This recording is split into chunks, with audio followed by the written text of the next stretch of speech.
Une voiture folle, 10 piétons fauchés, dont un qui a perdu la vie, un jeune meusien de 17 ans, un autre d'une vingtaine d'années, héliporté en urgence absolue à Nancy. Mais que s'est-il donc passé de cette boîte de nuit? Quelques éléments ont été apportés ce lundi en fin d'après-midi par le procureur de la République lors d'un point presse. Aux environs de 5h30 sur la commune de Charmes, un véhicule utilitaire percuté de façon successive deux groupes de piétons à proximité de la discothèque Discopolis. Le premier groupe était percuté sur le pont de la voie rapide Épinal-Nancy. 6 personnes étaient blessées à ce moment-là. Le nombre de victimes pouvant encore évoluer en fonction des investigations qui sont toujours en cours.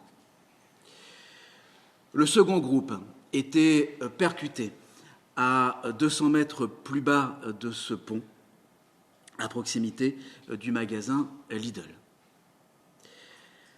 Un jeune homme âgé de 17 ans décédé sur les lieux.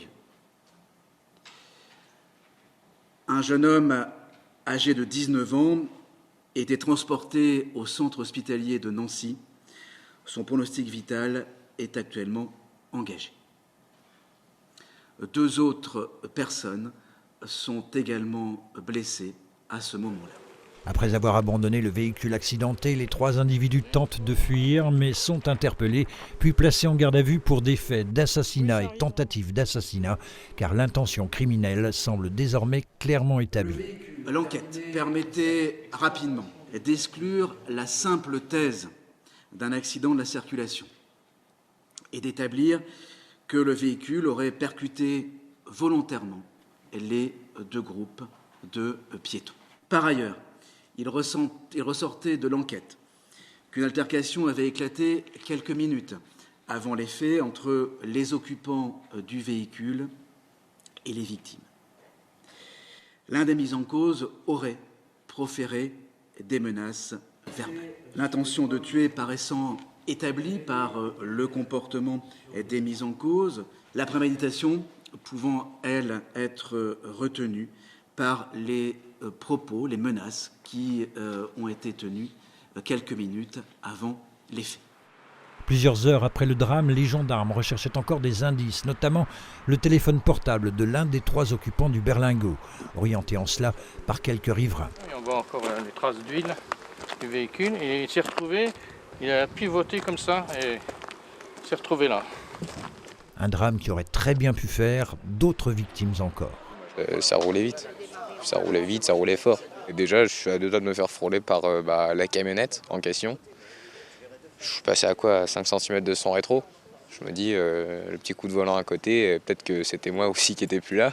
C'est quelque chose qui ne devrait pas arriver, comme on disait. On va en discothèque, c'est pour s'amuser, c'est pas pour apprendre à une mère que son fils de 18 ans il est décédé parce qu'il a passé une soirée en boîte de nuit.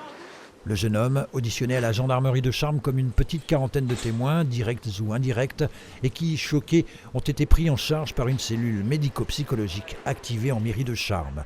Son premier magistrat est effondré et en colère. On a cette boîte de nuit qui nous pose souci, moi j'ai déjà dit plusieurs fois, au service de l'État.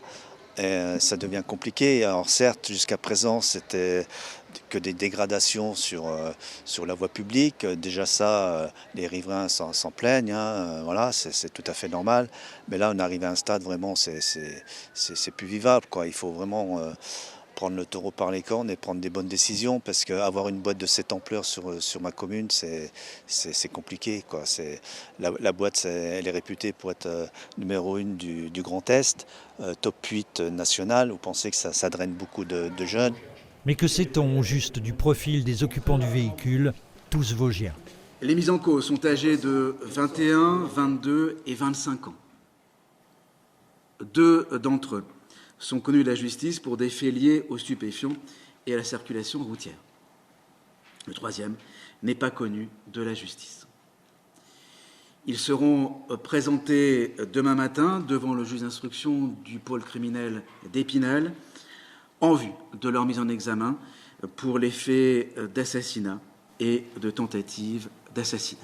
Les 3 mis en cause, dont le conducteur qui a choisi pour l'heure de garder le silence, encourent la réclusion criminelle à perpétuité.